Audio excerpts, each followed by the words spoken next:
Hello दोस्तों, स्वागत है आपका एक नए क्लास में। बहुत सारे बच्चे कमेंट्स कर रहे थे जब हमने फर्स्ट सेमेस्टर के सारे इंपॉर्टेंट एक साथ में बता दिए, तो लोगों ने कहा सर एक थर्ड सेमेस्टर की भी ऐसी ही वीडियो ले आइए जिसमें 20, 25, 30 क्वेश्चन सिलेक्टेड हो और कायदे के, और हम उन्हीं को टिक लगा के सामने पन्ने को चिपका लें और भैया ये हमने पढ़ लिया, जाके बेहतरीन नंबर लेके आ जाए। तो पहली बात, आज लगभग 23वां या 24वां या 25वां दिन होने वाला है।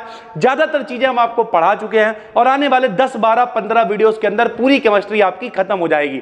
तो चलिए शुरू करते हैं। डिटेल में आपको बताते हैं कि कौन सी चीजें शॉर्ट में आती हैं, कौन सी चीजें लॉन्ग में आती हैं, कौन सी ब्रह्मास्त्र हैं कि अगर कुछ नहीं पढ़ा तो ये ही पढ़ के चले जाओ, आपका काम चल जाएगा। तो इस पूरी वीडियो को लास्ट तक देखना, पूरा आपको इंपॉर्टेंट एनालिसिस देने वाले हैं। सबसे पहले मेरे भाई, जो यहां पे एक नंबर पे हो सकता है कुछ लोगों को देखने में दिक्कत होती है, तो हम बोलते हैं वो तो सुनाई देता ना मेरे भाई। तो यहां पे क्या लिखा हुआ, molecularity and order of reaction. इसमें भी सबसे ज्यादा इंपॉर्टेंट है जीरो ऑर्डर और फर्स्ट ऑर्डर। मेरे भाई जीरो ऑर्डर और फर्स्ट ऑर्डर बहुत इंपॉर्टेंट क्यों है? क्योंकि इसका भैया अगर सरल भाषा में कहें, इसके बेग स्थिरांक यानी रेट कांस्टेंट का मात्रक पूछ लेता है, इसके रेट कांस्टेंट का डेरिवेशन पूछ लेता है, k बराबर 2.303 upon T log a upon a minus x। सारा प्रूवमेंट आपको कराया हुआ है, डिटेल में कराया हुआ है। तो molecularity and order of reaction paper में शॉर्ट में आता है भाई, ठीक है। लॉन्ग का ये टॉपिक नहीं है, लेकिन अगर आप इसे पढ़ते हो तो शॉर्ट में ये आपको लगभग मिल ही जाएगा, पेपर में काम में आ जाता है भाई, ठीक है। दूसरा है methods to determine order of reaction, half life और एवरेज लाइफ। यानी ऑर्डर ऑफ रिएक्शन को आप कैसे कैलकुलेट कर सकते हो। तो हमने आपको डिफरेंशियल मेथड कराया हुआ है, ग्राफिकल मेथड कराया हुआ है, सब कुछ कराया हुआ है। हालांकि ये उतना इंपॉर्टेंट नहीं है, पहले वाले को हम मोस्ट इंपॉर्टेंट की लाइन में रखेंगे। यानी आपको molecularity and order of reaction जरूर पढ़ लेना है, इसे छोड़ने की गलती नहीं करनी। बाकी इन्हें आप देख लेना कि किस तरीके से ऑर्डर ऑफ रिएक्शन को डिटरमाइन करते हैं। तीसरा, एक्टिवेशन एनर्जी, जिसमें आरहेनियस इक्वेशन वगैरह हमने आपको कराई थी। तो एक्टिवेशन एनर्जी काफी इंपॉर्टेंट हो सकता है अगर आरहेनियस समीकरण पूरी आ जाती है तब। नॉर्मली इसे भी हम इंपॉर्टेंट की लाइन में नहीं रखेंगे। अगर आपके पास 15-20 दिन, एक महीना है, तो ये सारे क्वेश्चंस आपको तैयार करने हैं, 75 में 75 लाने हैं। वरना हम इस वीडियो के लास्ट में आपको 8-10 क्वेश्चन बताएंगे, उन 8-10 क्वेश्चन को जरूर पढ़ लेना, पास हो जाओगे, कोई दिक्कत नहीं भाई, ठीक है। उसके बाद भाई मोस्ट वांटेड, ये देखो दूसरा क्वेश्चन मोस्ट इंपॉर्टेंट जो बता रहे हैं, कोलिजन थ्योरी और ट्रांजिशन स्टेट थ्योरी। इसमें भी ट्रांजिशन स्टेट थ्योरी ज्यादा इंपॉर्टेंट है और ट्रांजिशन स्टेट थ्योरी हमारी डेली लाइफ से कनेक्टेड है भाई।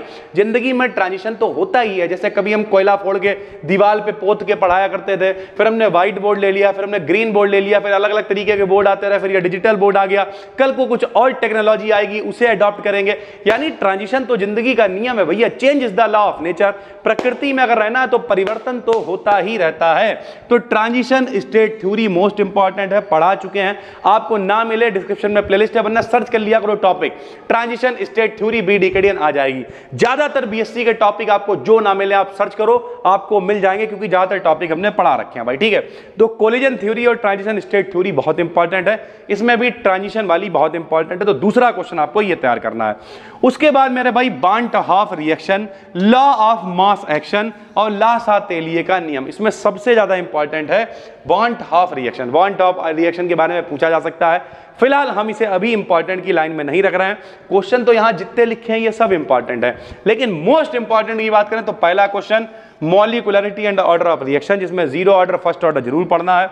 दूसरा, आपको कोलिजन थ्योरी और ट्रांजिशन स्टेट थ्योरी जरूर पढ़नी है। और मेरे भाई ये लॉन्ग में आएगी, शॉर्ट में नहीं आएगी। ये जो है भैया ये शॉर्ट का टॉपिक है, लेकिन ये लॉन्ग का टॉपिक है भाई, ठीक है। आपको बहुत सारे पेपर एनालिसिस देते रहते हैं, पेपर दिखाते रहते हैं, उन्हें देखो भाई, तैयारी करो अच्छे से, नंबर दे के आओ भाई, ठीक है। उसके बाद Clausius Clapeyron equation most wanted है भैया, काहे में आएगी? ये भी लॉन्ग में आएगी। Clausius Clapeyron equation most important है, पेपर में ये आएगी। तो ये है तीसरा मोस्ट वांटेड क्वेश्चन, ब्रह्मास्त्र कहते हैं जिन्हें, कि भैया जिन क्वेश्चंस को छोड़ ही नहीं सकते हैं उन्हें ब्रह्मास्त्र कहा जाता है। कि अभी तो खेल खिलाया है, अब खा जाने की बारी है, अब छोड़ रहा हूं ब्रह्मास्त्र, निश्चय ही मौत तुम्हारी है। मेघनाथ ने लक्ष्मण से कह दिया, ब्रह्मास्त्र चला दिया, लक्ष्मण जी बेहोश हो गए। आगे की कहानी सबको पता, लेकिन ब्रह्मास्त्र मतलब कोई भी व्यक्ति, मतलब चाहे हनुमान जी हो चाहे लक्ष्मण जी हो, सबको भैया बांधना पड़ गया। हालांकि हनुमान जी को कोई बांध नहीं सकता था, लेकिन इज्जत तो करनी पड़ेगी यार, तो उन्हें भी बांधना पड़ गया। वाटर सिस्टम और पीबीएजी सिस्टम, चौथा मोस्ट वांटेड क्वेश्चन। या तो वाटर सिस्टम लॉन्ग में आएगा या फिर पीबीएजी यानी लेड और सिल्वर सिस्टम लॉन्ग में आएगा, इन दोनों में से एक लॉन्ग में आएगा। और लॉन्ग में मेरे भाई सरल भाषा में कहें तो अगर लॉन्ग ही आप कर लेते हो तब भी आप अच्छे नंबर ले आओगे। तो इसका मतलब यह है वाटर सिस्टम और पीबीएजी सिस्टम में से एक पेपर में आएगा, यह है चौथा क्वेश्चन। पांचवा शॉर्ट में आएगा फेज रूल या गिब्स फेज रूल क्या होता है, F बराबर C माइनस का P+2 आपको पढ़ाया हुआ है। तो यह हो जाएगा पांचवा इंपॉर्टेंट क्वेश्चन जो कि शॉर्ट में आएगा, लॉन्ग में नहीं आएगा भाई, ठीक है। उसके बाद काइनेटिक थ्योरी ऑफ गैसेस का डेरिवेशन आपसे पूछ सकता है, फिलहाल इतना इंपॉर्टेंट हम इसे नहीं कहेंगे। आइडियल रियल गैसेस शॉर्ट में, वेरी शॉर्ट में पूछ ले तो पूछ ले, वरना ये इतना इंपॉर्टेंट नहीं है। उसके बाद वॉन डर वाल्स इक्वेशन और उसका ये क्रिटिकल कांस्टेंट का जो रिलेशन है 8 PCBC बराबर 3 RTC, ये लॉन्ग में आ सकता है। इसे हम रख देंगे छठा मोस्ट इंपॉर्टेंट क्वेश्चंस की लाइन में मेरे भाई, ठीक है। मैक्सवेल का डिस्ट्रीब्यूशन लॉ ऑफ वेलोसिटीज, ठीक है, इसे भी आप पढ़ सकते हो। उसके अलावा छोटी छोटी चीजें हैं, कोलिजन डायामीटर हो गया, मेन फ्री पाथ हो गया, कोलिजन फ्रीक्वेंसी हो गई, इन्हें छठे नंबर पर रख दे रहा है। ये वेरी शॉर्ट में मेरे भाई आ जाएंगे 7वें नंबर पे भाई, ठीक है। उसके बाद most wanted classification of liquid crystal करा चुके हैं आपको, pneumatic liquid crystal, smectic liquid crystal, इस तरीके की चीजें। ये हो गया अपना क्वेश्चन नंबर 8, मोस्ट वांटेड है, इसे आपको पढ़ना है। इंटरमॉलिक्यूलर फोर्सेज आपने फर्स्ट सेमेस्टर में पढ़े हुए हैं। फर्स्ट सेमेस्टर में वही हाइड्रोजन बॉन्डिंग, लंडन डिस्पर्सियन फोर्सेज, ठीक है, डाइपोल डाइपोल इंटरेक्शन, ये सब पढ़ा हुआ है। तो इसमें इंपॉर्टेंट क्या, इसे आप देख लेना भाई, ठीक है।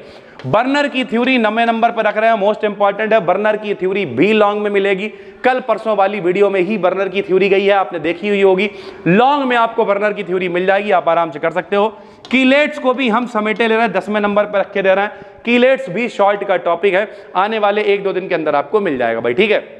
आइसोमेरिज्म ठीक ठाक है, लेकिन जो IUPAC नाम होते हैं K4FeCN का होल ऑफ 6 कोऑर्डिनेशन कंपाउंड के जो IUPAC नाम है वो भी पेपर में जरूर आते हैं। तो 11 नंबर पे हम IUPAC नाम को रख दे रहे हैं। ज्यादा टेंशन नहीं लेनी, जितनी हम प्रैक्टिस कराएं उतनी करके चले जाना, पेपर में अच्छे नंबर ले आओगे। और अगर कल परसों ही पेपर है तो जो डिस्क्रिप्शन में प्लेलिस्ट है उसे फॉलो करो, ये सारे क्वेश्चन आपको मिल जाएंगे भाई, ठीक है। क्रिस्टल फील्ड थ्योरी, ब्रह्मास्त्र भैया, ब्रह्मास्त्र क्रिस्टल फील्ड थ्योरी भी लॉन्ग में आती है, मोस्ट इंपॉर्टेंट है भाई, ठीक है। उसके बाद जब क्रिस्टल फील्ड थ्योरी आप पढ़ रहे होगे तो उसी के अंदर आपको DD ट्रांजिशन भी पढ़ने को मिल जाएगा, समझ में आ जाएगा, इसे अलग से नहीं पढ़ना पड़ेगा। तो ये हो गया 11 क्वेश्चन। लिगैंड आ जाएगा 12 क्वेश्चन। लिगैंड को हम कहेंगे 12 नंबर का क्वेश्चन, मोस्ट इंपॉर्टेंट है। लिगैंड लॉन्ग में तो नहीं आएगा, लेकिन शॉर्ट में आपको लिगैंड मिल सकता है। 12th के लिए भी इंपॉर्टेंट, अगर किसी का भाई बहन 12th में है, और 3rd सेमेस्टर के लिए तो इंपॉर्टेंट है ही। 13 नंबर पर रख देंगे भाई ट्रांस इफेक्ट, ये भी बहुत इंपॉर्टेंट है, 13 नंबर ट्रांस इफेक्ट आ सकता है।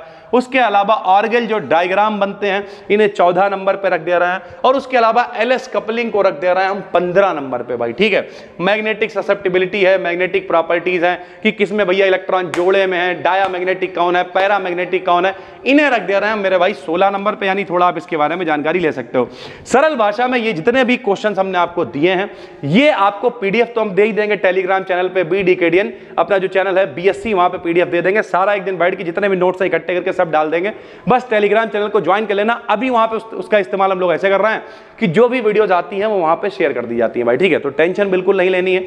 ये आपने देख लिए होंगे, सारे क्वेश्चंस नोट भी कर लिए होंगे, डिटेल में हमने आपको समझा भी दिया है। ज्यादा PDF की जुगाड़ में मत रहा करो, कोशिश करा करो, वीडियो से सीखो यार।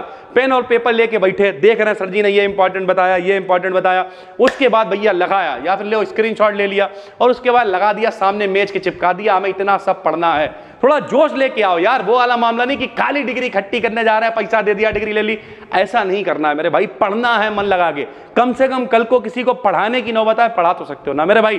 क्योंकि कई बार आपने देखा होगा लोग कहते हैं BA करो IAS बनो, लेकिन रियलिटी कुछ और है।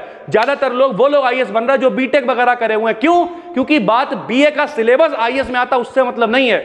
BTech करने के प्रोसेस में जो तुम्हारा दिमाग खुल जाता है, बड़ा यार ये तो हम तैयार कर ही लेंगे, छोटी मोटी चीज। तो यही रियलिटी है कि जितना ज्यादा पढ़ोगे, BSc करोगे, BTech करोगे, उससे क्या होगा, दिमाग खुलता है यार। ये फिजिक्स है, केमिस्ट्री है, मैथ है, ये सब पढ़ने से दिमाग खुल जाता है और फिर आप आसानी से छोटी मोटी चीजों को कर पाते हो। फिर आपको लगता है यार जब इतना कठिन ये पढ़ लिया फिर तो कुछ भी पढ़ सकते हैं, कोई दिक्कत नहीं। और इसी वजह से BTech वगैरह किए वाले लोग ज्यादातर IAS बन जाते हैं भाई। क्योंकि 10 लाख फॉर्म में अगर 1000 में आपको सिलेक्ट होना है तो आपका दिमाग तो भैया खुला हुआ होना चाहिए, उतना डेवलप होना चाहिए ना, तभी आप कर पाओगे। ये रियलिटी है भाई, ठीक है। तो ये लगभग 15-16 क्वेश्चन हमने बता दिए हैं। डिस्क्रिप्शन में प्लेलिस्ट है, आराम से देख डालो, कोई भी दिक्कत है नहीं। बाकी एप्लीकेशन पे कोर्सेज वगैरह हैं। अभी एक बच्चे का फोन आया था, हमने कहा यार यूट्यूब पर स्ट्रक्चर्ड पढ़ा रहे हैं, हालांकि पुरानी बहुत सारी वीडियोस, पेपर एनालिसिस प्लस ये जो नई वीडियोस आ रही हैं ये भी सब ऐड करवा देंगे हम। ये महीना खत्म होते तो ये सब ऐड हो जाएगा, नोट्स वगैरह आपको मिल जाएंगे। फिलहाल हम मिलते हैं आपसे एक और वीडियो में, तब तक के लिए धन्यवाद, थैंक यू।